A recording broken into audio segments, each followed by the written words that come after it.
As the Tour starts its second week, the Pyrenees are massing ominously in the distance, rolling their shoulders and cracking their knuckles. No place you'd think for a man on the waiting list for a hip replacement. Floyd Landis springs this year's latest shock at a joint press conference. Iban Mayo, though, can't wait until the climbing starts. It's his chance to start climbing the overall standings. And while the pros contemplate the Pyrenees, the public's already tackled Alpe d'Huez. We've got a report on the annual International Masochist Convention that is L'Étape du Tour. Hello, according to the official race guide, we're in Dax today, a picturesque spa town in the Landes region of southern France. But to be honest, there aren't many spa towns that can accommodate the Tour's huge infrastructure these days, so we're actually in a slightly less picturesque Air Force base just outside. Anyway, it's Pancake Tuesday on the Tour, the flattest stage of the entire race, the shortest too, although there are some riders who'd happily see it extend into infinity, because as of tomorrow, they'll be in the mountains.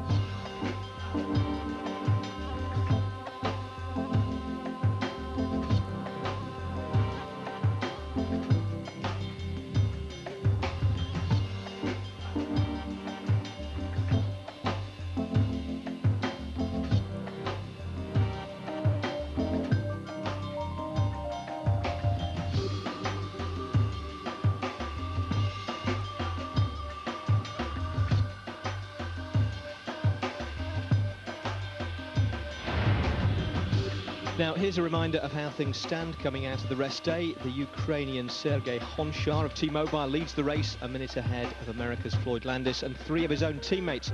Michael Rogers and Patrick Sinkovits are third and fourth, and Andreas Klöden sixth behind Gerolsteiner's Marcus Furten. In eighth place, Australia's Cadel Evans is well placed to make a move once the mountains start. Denis Menchov too. Paolo Savoldelli will head into the Pyrenees with a 20-second lead over his Discovery teammate and potential rival for the team leadership, George Hincapie, who's 4 places behind him in 17th. David Miller is 25th, Iban Mayo 59th. He goes into his favourite territory already 6 minutes off the pace, as does Levi Leipheimer. Last year's King of the Mountains, Michael Rasmussen, is 82nd, over 7 minutes down. Bradley Wiggins faces his first Tour de France mountain test in 147th. Now then, before we get on with stage 9, a roundup of news from the rest day, which was dominated by the shock announcement from Floyd Landis that he needs to undergo hip replacement surgery. Not between now and July the 23rd, it wasn't quite that shocking, but sometime after his season is over. Until then, the current favourite to win this race is just gritting his teeth and getting on with it. The only problem with the hip is when it hurts too much that I can't use it anymore. At some point it'll have to be replaced. Using it doesn't in any way increase the chance that it will be unusable later. It's already ruined. The problem started for Floyd Landis with the training ride crash in 2003, which cracked the neck of his right femur. Despite a couple of surgeries since, which have left his right leg 2 centimetres shorter than his left, the blood supply has never properly returned and the hip joint is effectively dead. It's apparently the reason for his unusual time trial position, which alleviates a little of the pain. Climbing is troublesome too. In fact, pedalling at all comes at a cost, but there's no hint of any preemptive excuse-making from Landis. No, I'm riding at 100% of what I can do. I can't say what would happen if I had a different hip. It doesn't matter. It's not one of my choices, so there's some pain. It's hard to quantify what pain is. It's hard for anybody to understand what someone else is going through.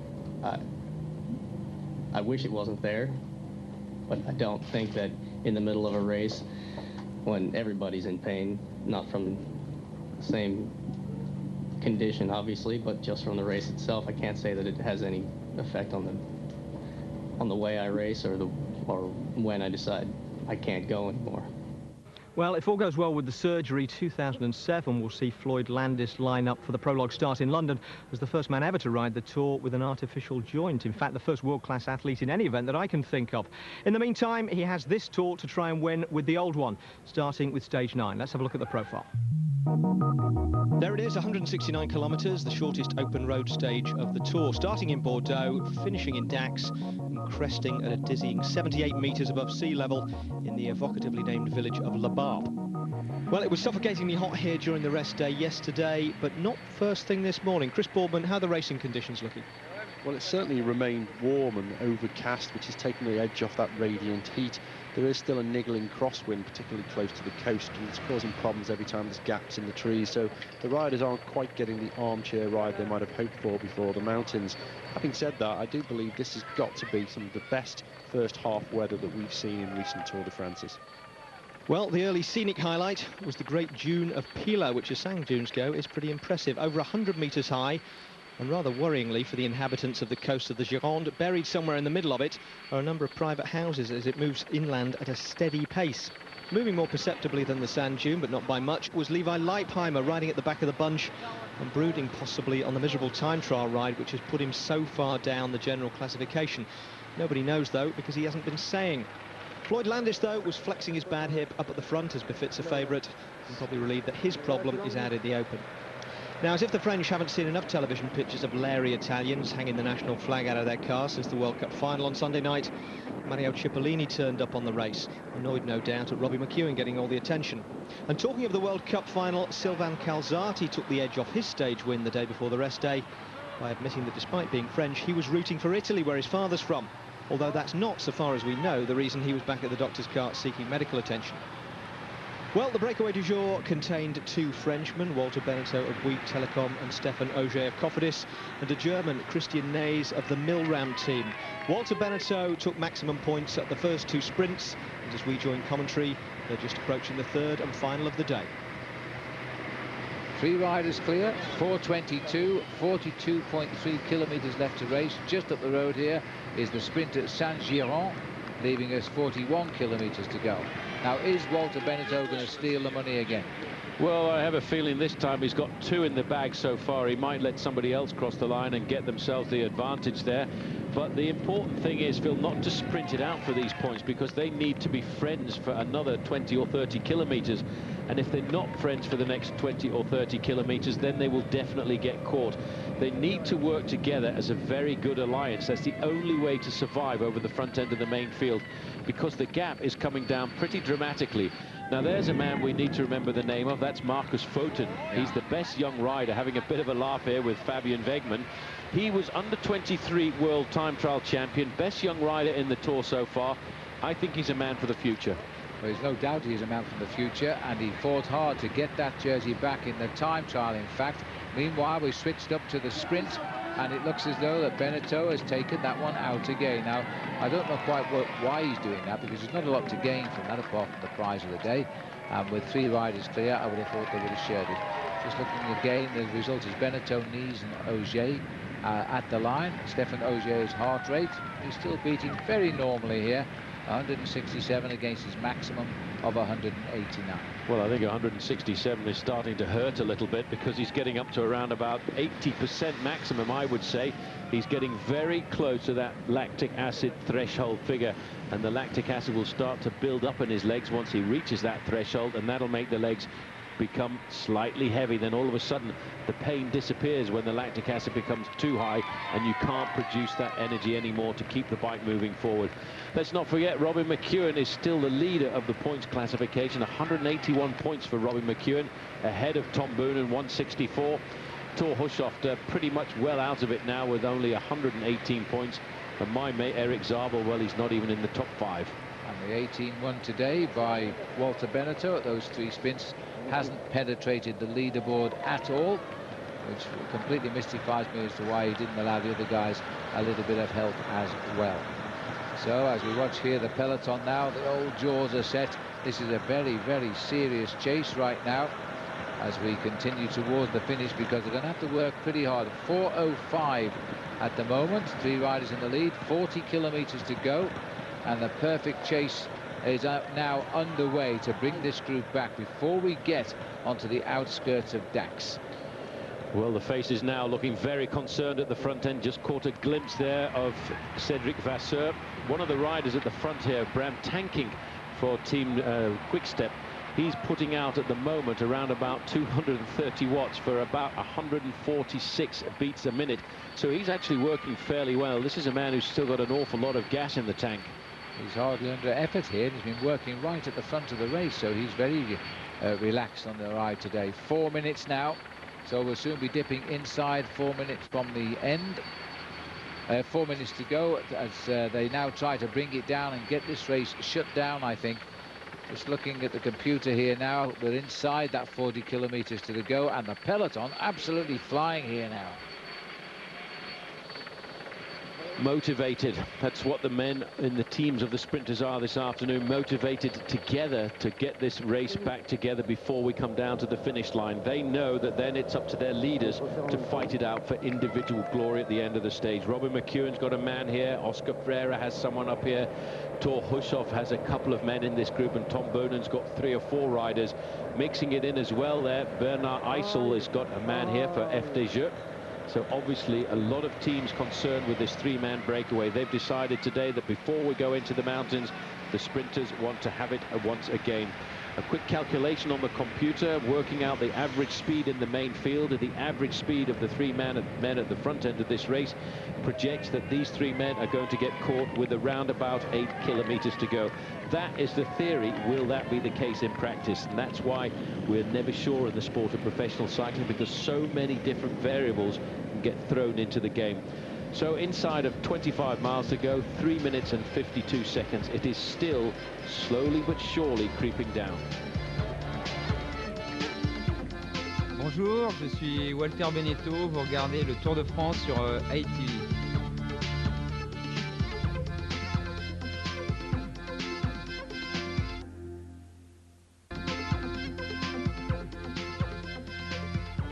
Welcome back to ITV4. Our coverage today of the highlights of the Tour de France is on stage 9. We're racing to Dax, and tomorrow we'll be in the high mountains of the Pyrenees. Email time now from the commentary box. I'm joined by Chris Boardman. First email, Chris, from Barry. I've heard you talking about the yellow neutral service car. I've never seen anybody using it for spur wheels, etc. Does it still have a purpose?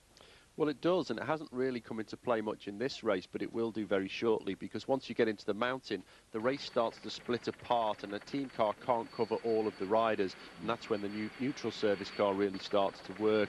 Also, the race radios have had an effect as well, Phil. That means the teams always know who needs service and where. All right, well, let's go on to email number 2 from Rodri in Cardiff. Is there an Adapter Tour this year, and when is it? Well, the Adapter Tour was brought in a few years ago. It was 188.4 kilometres this time. It was, in fact, yesterday. It's a stage which we will reach next week, and it was in the Alps, and what a hard stage it was, too. We climbed the Col de Lautré, the famous Col d'Izoire, and we finished up Alpe d'Huez itself. Now, let me tell you straight away that our Graham Bell, who was reporting with us last week, took off over the weekend to ride the event. I think he did a great ride, Chris, 9.5 hours. He did. It's just one of the nastiest Adapter Tours there's ever been, and a lot of the British cycling staff were riding there too, including some of the sprinters. I think Chris Hoy was in fact 1 kilometre champion. He was in fact the first finisher. Good for him. Not the first finisher in the race, but the first finisher of the British cycling boys. No, well done. Okay, we just want to get that right. There were in fact nearly 8,500 riders, by the way. Going on now to Mia and Hope from West London. We heard you talking about Samuel Dumoulin being the smallest rider on the Tour. Who is the tallest as well? Well, the smallest rider is indeed Sam Dumoulin. He stands, in fact, at just 5 foot 1 inches, or 1 metre 58. And the tallest man is that lanky figure we see at the front every day trying to help Robbie McEwen. That's Johan van Summeren. He stands at 6 foot 4.5 inches. Chris, is it a disadvantage being so tall in a race like the Tour? Well, you're hitting an awful lot of air, that's for sure. But smaller means less power too, so it's a bit of a trade-off, really. All right. Well, the last question we've got, Stuart in Dumfries. When was the last time there were no previous winners riding the Tour? Well, it was, in fact, in 1999, Lance Armstrong's first year as winner of the Tour de France. But, Chris, we've got at least 4 previous champions now working on the Tour. Yes, of course. We've got Bernardino, who works for the organisation itself. We've got Bjarne Riis, who's driving team car. So his experience is going directly to the riders. We've got Pedro Delgado, I believe, is also working for the television. And so is Laurent Fignon, former French champion in this race. And yesterday, when the riders transferred, I caught a glimpse of Bernard Thévenet, although that's the first time we've seen him this year. All right, let's get back to the action on the open roads to Dax. Huge crowds here, 3 riders still running clear of the field, but the gap is no longer going outwards, I'm afraid. In fact, it's being pulled very steadily inwards. The big field are chasing now Beneteau, Ogier and Christian Nice of Germany. Nice the far right there. Latest gap, 3 minutes now and 17 seconds. Still 31 kilometres to race. So in theory, Paul, in that last 10 kilometres of the day, it could be getting rather crowded on the streets of Dax. Very crowded on the street of Dax. The big advantage is that this is a huge holiday area, and everybody will take a day away from their holidays to come down here and see the Tour de France. A lot of urgency there. You can see the race referees, Phil, are now starting to clear the gap out between the leading group of 3 riders and the main field, and that's an indication that the referees at least believe that this breakaway is going to get caught. It'll still take another 15 or 20 kilometres, but the writing is very much on the wall. Well, that was the VIP car, had the best seat in the house, now been asked to leave the race because the peloton, they feel, will close down pretty quickly now. Their tails are up and they can scent the quarry. Just the same teams all the time, all the teams that carry big climbers like Phonak for Floyd Landis, the T-Mobile boys for Honchar, maybe Cloden and Michael Rogers. They're going to keep their noses clean today for tomorrow. Just 3 minutes now, the lead, as these 3 riders keep looking at each other. There must be a little bit of pressure coming out of the organisation at the front, because otherwise Christian Nies, the rider from Milram, wouldn't have tried that little attack there a few moments ago. Look at that. Sorry, I can't. I'm starting to feel a little bit of pain coming into the legs now. Urgency, a little bit of a chat there. I think what Benetton is going to say is, look, forget that, mate. You're not going to ride away from us. We might be tired, but you're not going to surprise us. Yeah. The only way to survive is work together as a single cohesive group. Well, it's an experienced rider telling an inexperienced rider, no point in going mad. This Tour de France doesn't end today. I suppose, to put it into simple layman's terms, he's probably saying don't be daft, because he knows that to survive you need the help of 2 other riders in this group. Just a quick brief glimpse of the church there. The church in Léon is actually a fairly new church, goes only built in 1904, but the inside there is a statue of the Virgin Mary and the Child, which goes back to the 15th century. And there it is, right in the middle of the Landes forest. There is actually an oak here, which is an area where a lot of the cork comes from. It's a strange kind of oak with a corky bark on the outside. Back end of the field, this is not the place to be, the arrière du peloton. It's pretty tricky going through these small towns. Well, 170 kilometres, Paul. They've raced for just over 3 hours. This is a very fast time today. They're going to be way inside 4 hours for what in effect is more than 100 miles of racing. That's why I think it's probably the sort of race that Tom Boonen will enjoy this afternoon. It's around about the right distance, the distance of the famous Belgian Kermes, which is a circuit race that they have in Belgium on almost every day of the year. And a Kermes race is a race that goes around and around and around the town, and the Belgians are absolutely perfectionists at riding those kind of events. Well, we had the open market. I didn't see the fairground, which we often see in Belgium at these times when they bring the bike races in, but everything else, the atmosphere is set for them. We're racing up to the side of a military airfield, but it is in a public street on the side of a military airfield, and the main field here just have one concern, at least we do, and that's the S's which they cross when they race through the town of Dax. Very, very narrow indeed. There's a lot of pressure on the front end of this main field. Everybody's very urgently moving to the front. They are now concentrating. The latest gap is coming up at 2:53 at the moment. These are the leaders, and 28 kilometres to go. They really believe there's a chance for them. They're not easing up at all. They're inside 3 minutes now. They've held it for a little way, actually. Ogier rather, Benetton and Nice are the riders who are clear. Stéphane Ogier, by the way, won the King of the Mountains in a small race in northern France, the Dunkirk 4-day last year. He's never actually won a race since he won in Pau in 2003. That wasn't in the Tour de France, but it might be an omen, because that's where we finish up on the stage of the Tour tomorrow after the first crossing of the Pyrenees. Yes, he's been a pro for quite some time, but I tell you what, he's under a bit of pressure. He can attain his maximum heart rate at 189, and he's well up there, Phil, in a breakaway situation like this, which indicates to me that these riders rode steadily over the first half of the race, actually keeping something in reserve to try and really push it in the last 2 hours of racing. And it's actually working out, because they're making it very difficult for the main field to catch them.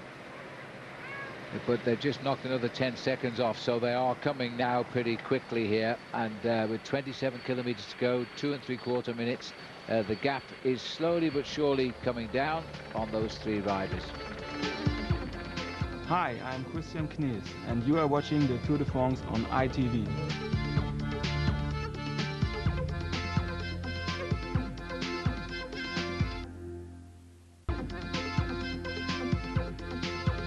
Bad news for the sprinters. A great block of rock known as the Pyrenees is just over the horizon, which also happens to be good news for the climbers, especially those in the orange of the Basque country and their underachieving, enigmatic leader, Iban Mayo. After several pile-ups during the first week, Mayo has made it to the foot of the mountains, albeit with a slight knee injury.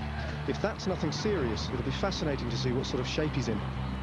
The last time he really showed was on Alpe d'Huez in 2003, when he rode away from the cream of world cycling, Lance Armstrong included. And comes the attack. Iban Mayo. I think he's found his legs. We've always talked about this man as a star of the future. The Spanish will enjoy this moment, and in particularly those who come from the Basque country. Perhaps Mayo's problems are more mental than physical. In 2004, he seemed not even to want to be at the Tour, dismounting and apparently abandoning the race before getting back on and continuing. No estaba bien, ¿no? Yo creo que estaba enfermo y bueno, pues así se demostró, que luego tuve que ir a casa, ¿no? Y bueno, pues el deportista tiene altibajos y yo pues he tenido pues, un año difícil y bueno, pues ahora vuelvo a estar otra vez bien y a ver si me acompaña un poquito la suerte y todo va bien a partir de ahora, ¿no? But a year on, some of his old ambition has returned. Sí, pues eso, con la idea de estar lo más arriba posible y bueno, a ver si puede disfrutar alguna etapa, ¿no?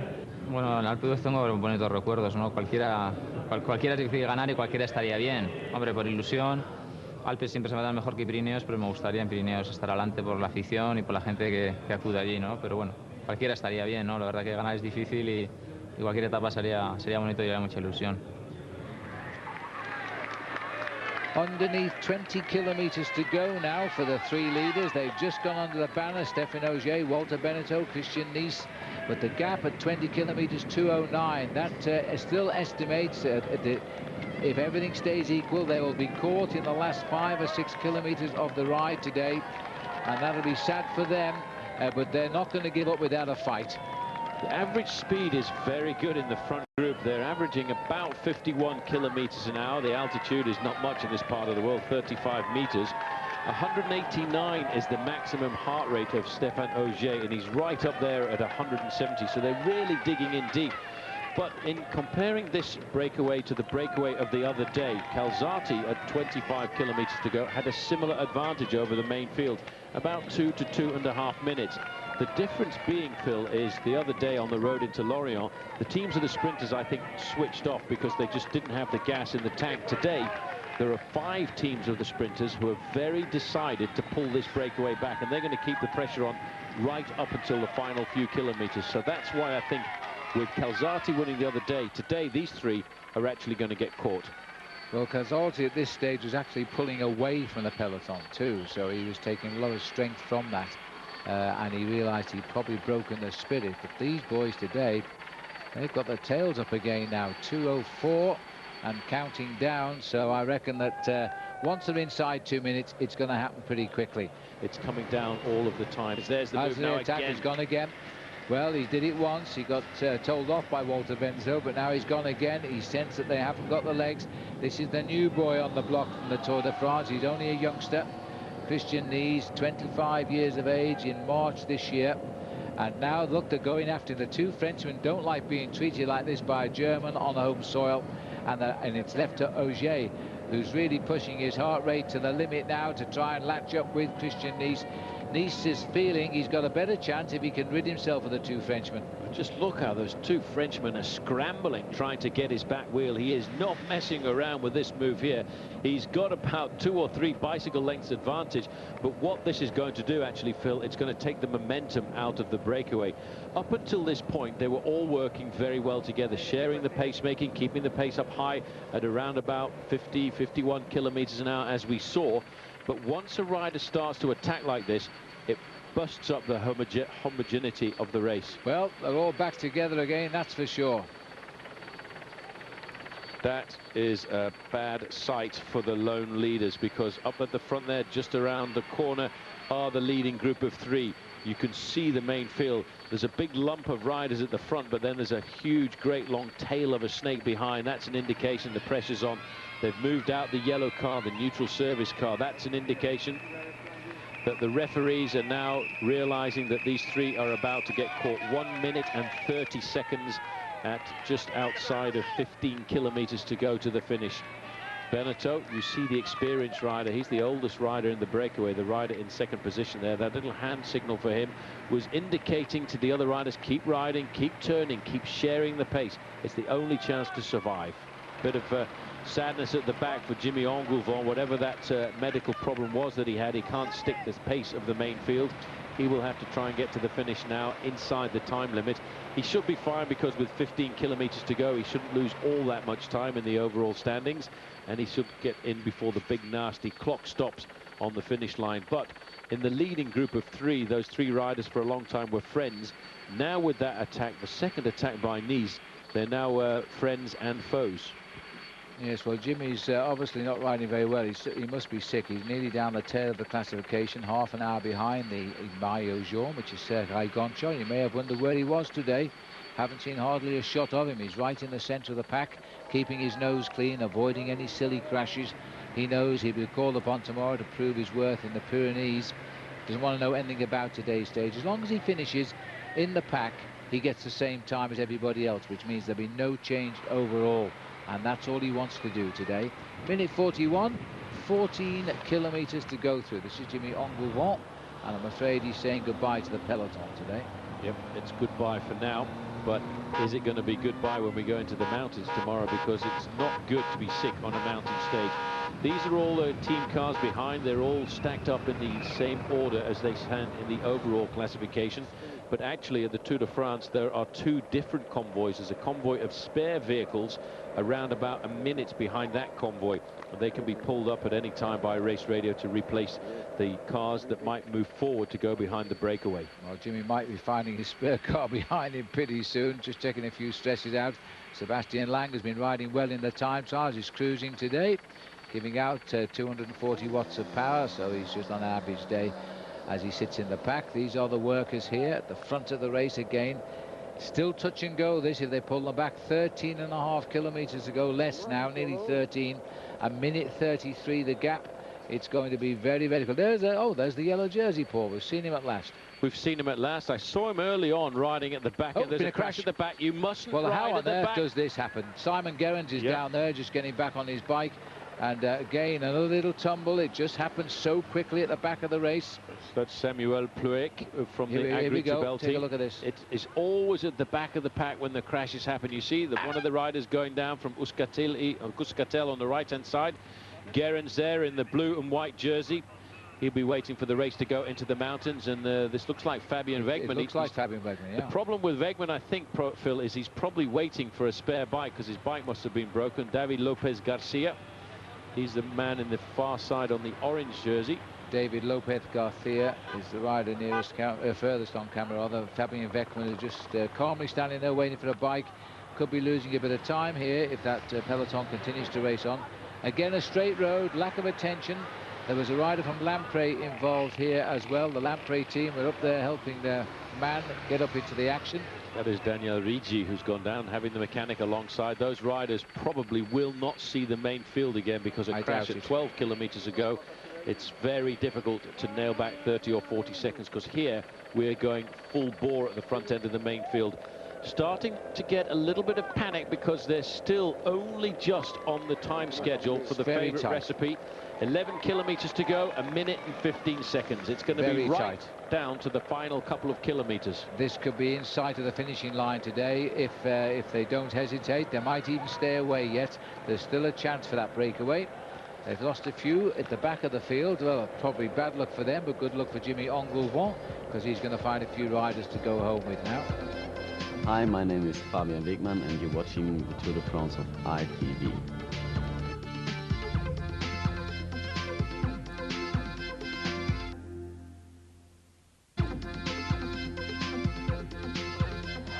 Well, with 3 sprint stages already in this 2006 edition of the Tour de France and 5 possible sprint stages still to go, Robbie McEwen is fast heading towards being one of the best sprinters since the Second World War. If he does manage to win out here in Dax, he's going to equal the record of the legendary Mario Cipollini and that of Eric Zabel, the latter, of course, still hoping to put the finishing touches to his legacy. Well, in a few minutes from now, on this long straight road, we'll be able to see whether Robbie's going to continue his march into the history books or whether he's going to be thwarted by the plans of others. If current form is anything to go by, if somebody does want to beat Robbie, they're going to need to be about 100 metres clear of him by the time they get here. All of the team cars have now been stopped. There you can see just the red car behind the riders. That is the referee. The yellow car is the neutral service station. And if these guys were to look over their shoulders now, they would see that right behind them is the main field, and that is exactly what Stéphane Ogier is doing, looking back to see what the situation is like. They mustn't give up, because as they get closer to town, at around about 5 kilometers to go, they get into the outskirts of Dax, and that's when the road becomes a little bit more dangerous, a little bit more tortuous, and that could provoke disorganization at the front end of the main field, although I doubt it, because the main field today have done a perfect job. The collusion of several different teams of the sprinters has come together to raise the average speed in the main field to well in excess of 50 kilometers an hour. 39 seconds, that's all that remains from a maximum of 7.5 minutes at one stage this afternoon, and now it's less than 10 seconds for every kilometer. Little shake of the legs there for Walter Benetton. Gets across to the wheel of Nice and says, no, I think I'll come forward. He knows that he has to keep working in a situation like this if they want to survive. But it's very unlikely they will survive with 7 kilometers to go and a 30-second advantage.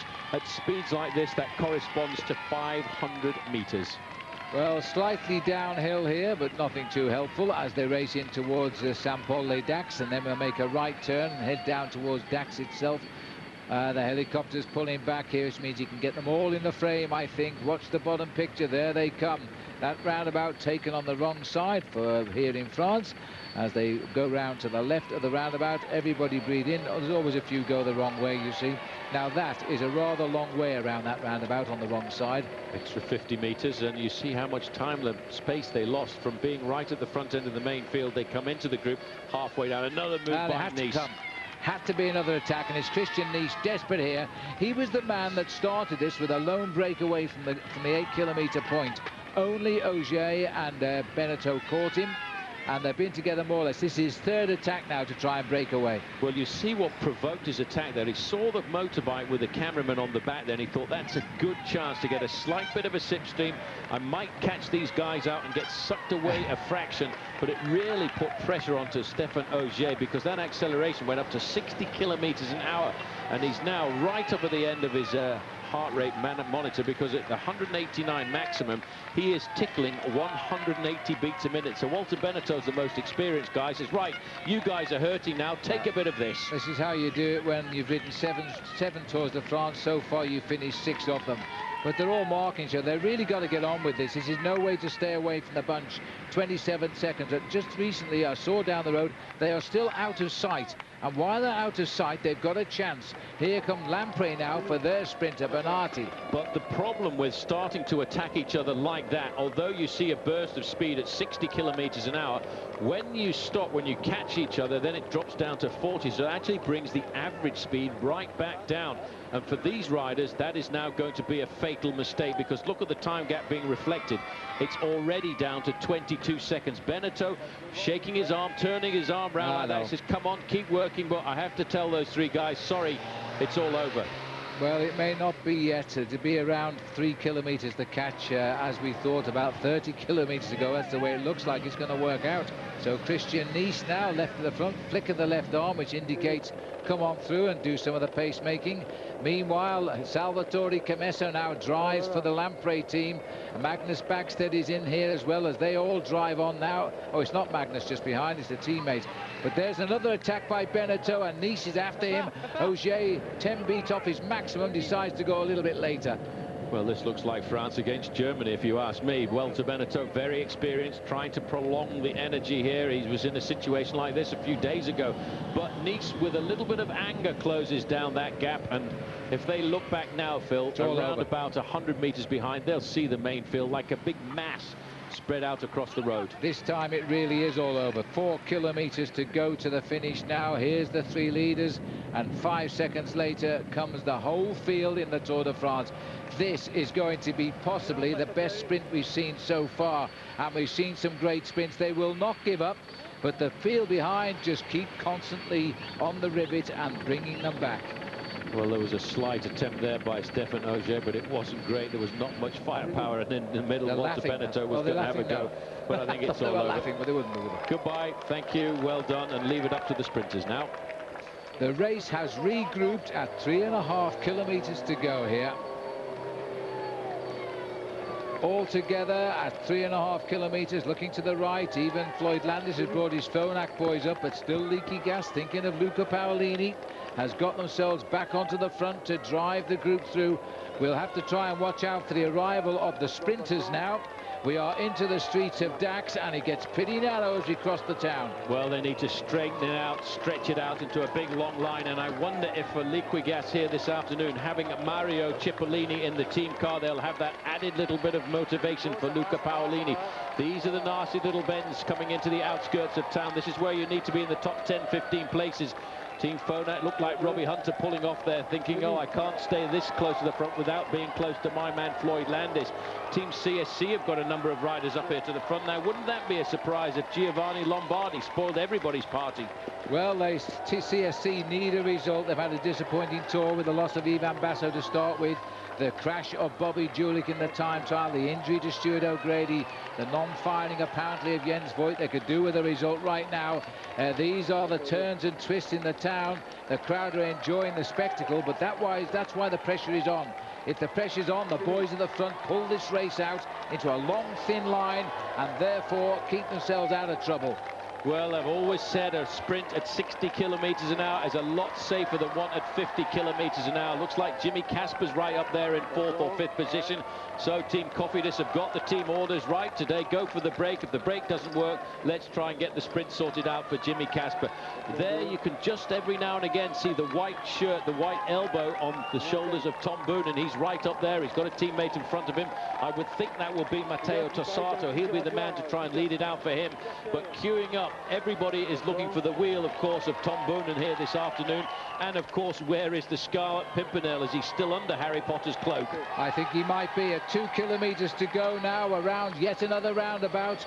The leaky gas rider's done his day, done it well, if you ask me. Now he brought other riders. And, in fact, we've got Stuart O'Grady coming up on the left of our picture now. CSC, that's a typical move by O'Grady. Even with his fractured vertebrae, he's obviously feeling better. A good, cheeky move by O'Grady, but I think Quick-Step have him under control. Well, Stuart O'Grady has tried to catch everybody unawares, but this afternoon, Team Quick-Step have got themselves a big organisation. Tom Boonen, Phil, there, has got 3 riders in front of him. He's right on the wheel of Jimmy Casper. He won't be too happy about the Frenchman getting involved in his line there. O'Grady over to the left-hand side is not going to ride away from the front end of the main field this afternoon, because Quick-Step this afternoon are trying to get a perfect lead out for big Tom Boonen. Well, it's only taken 10 days of the Tour de France to get it organised for Tom Boonen. Maybe they've got the blue boys on the front. Boonen is in the white jersey, remember, the world champion.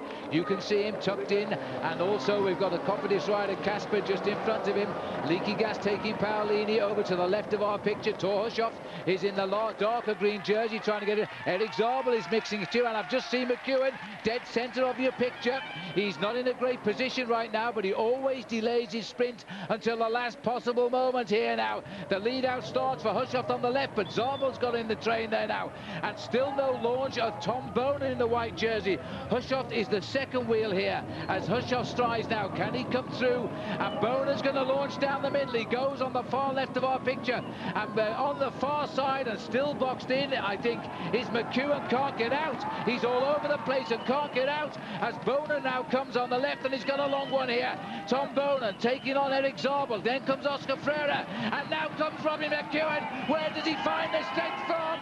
Oh, and I don't know who won that. And I think Robbie thinks it's Oscar Freire. Well, Phil will have to have a side shot of that. They were all in a line on the road there, and it's very difficult. But Robbie McEwen, the way he tapped Oscar Freire on the shoulder there, I'd have to think it must have been Oscar Freire. Look at Boonen. Boonen was up on the inside, and it was a lunge for the line, Phil, as all of the riders are still massing up to the line. It is so close, that finish. Here is Big Tom Boonen right up against the barriers. I tell you what, that was so close. Close enough, in fact, to warrant a photo. That is to say, a still frame on the finish line computer, as it is these days, with not much more than a tire width's worth of pixels between Freire in first and McEwen in second. Matt Rendell chased down Oscar Freire to break the news. They say they think you have won. They think you have won.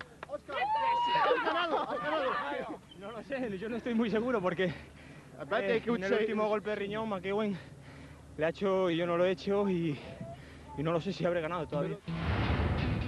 So there's the result. Freire, McEwen 1 and 2, then Eric Zabel third for the second time this tour, and Tom Boonen fourth yet again, ahead of Christian Moreni and Isaac Galvez. In the main field on the same time as the winner were Floyd Landis, the race leader Sergei Honchar, David Miller, Michael Rogers and Andreas Klöden, among others. But there was a split in the bunch at the line, and some big names were on the wrong side of it. Ivan Mayo, Dennis Menchoff, Marcus Furton and Bradley Wiggins all lost 13 seconds, Michael Rasmussen 20 and Levi Leipheimer 26. Not much, but still too much for those who fancy themselves as contenders. So there's a pattern emerging in these sprints. Robbie McEwen wins the even days. Oscar Freire is starting to monopolise the odd ones. He's got 5 and 9 now to Robbie's 2, 4 and 6. Here's Chris Boardman to break down how Freire won it today and how McEwen didn't quite. We've highlighted Eric Zabel and Oscar Freire so you can see just how he makes this sprint work. Zabel, ever canny, chose Boonen's wheel because he knew he was going to go for a long one, and he came true to form. He got himself the perfect lead-out man. Oscar Freire is even cannier. He'd gone for Zabel's wheel, knowing the sprinter is dying these days, and he got himself the perfect two-man lead-out, and it took him all the way to the line. Now let's look at this from Robbie McEwen's perspective. We've highlighted him over on the left there. Steegman has done another fantastic job getting him to the final 400 metres in the place where he needs to be, round about 15th. But Steegman's face tells the tale. He's running out of steam. Like a footballer taking a penalty, he has to pick a side. He goes for the right, and it's the wrong one, and he hasn't got enough energy left to punch through. Robbie spots this and goes it on his own, and he spends precious time trying to find a hole. By the time he does, it's all over. It looked just as you crossed the line, it looked like you knew it wasn't yours. Is that the case? You seemed to tap him on the shoulder and say, well done. Yeah, I did. I patted him on the back and said, Oscar, good sprint, you won. As a sprinter, sometimes you're not sure if you've won, but you always know for sure if you've lost. I just couldn't quite catch everybody. I passed Boonen and Zabel and all the rest, and just ran out of road. So no, Oscar did a really strong sprint. I mean, he was well positioned, and you know, that's sprinting in the Tour de France. Well, the sprint today didn't affect the top of the standings, but the split in the bunch did. Marcus Furton slips out of the top 6, bringing Vladimir Karpitz in and giving T-Mobile 4 riders in the top 5 now, with only Floyd Landis separating Sergei Honchar from his teammates Rogers, Sinkovits and Klöden. Cadel Evans moves up 2 at Furton's expense. Dennis Menchoff slips below Paolo Savoldelli thanks to that 13-second break. David Miller moves up a place to 24th. Bradley Wiggins is still 147. All those places subject to change tomorrow, when men like Evans should be showing themselves in the Pyrenees. The end of the flat stages and into your territory now. How are you feeling? Oh, all right. I'm happy to get today behind me. I don't like those nervous stages where you have to fight for position with your elbows, and so I'm happy to have this one behind me without incident. Looks like the team spent its energy very efficiently so far. You're no doubt hoping that'll continue. Yeah, hopefully. Certainly heading into the mountains this year in comparison to last year, it's we're far better off. You know, most of our guys haven't had to hit the front yet, hardly at all. Wim van Sevenent's done nearly all the work, bringing back the breakaways and so on. So yeah, we'll wait and see. Are you feeling nice and strong, Cadel? Oh, okay. Well, we've heard more confident-sounding Australians on this tour. In fact, we've heard more confident-sounding Australians on that team. Still, Evans is one of the men that Sergei Honchar has to worry about as his race lead comes under attack as of tomorrow.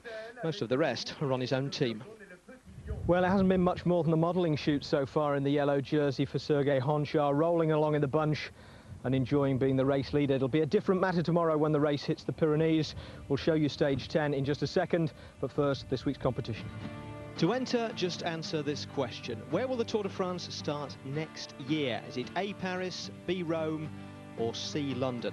Now, you can either call us with the answer on 09012 93 33 93, or text the word Tour and either A, B or C to 63337. First prize is a weekend for two in Paris with tickets for the final stage of the Tour. Copies of Matt Rendell's biography of Marco Pantani go to 5 runners-up. Entries cost £1, by the way, and the lines are open until midnight this coming Saturday. Well, it feels like it's been a long time coming, but tomorrow the race finally hits the Pyrenees, and no doubt the Pyrenees, in the time-honoured tradition, will hit back. Stage 10 takes the riders from Combourg-les-Bains over 3 mountain climbs to a fast downhill finish into Pau. It should be a great day's racing, and we'll have it for you, as usual, at 7 o'clock here on ITV4. See you then.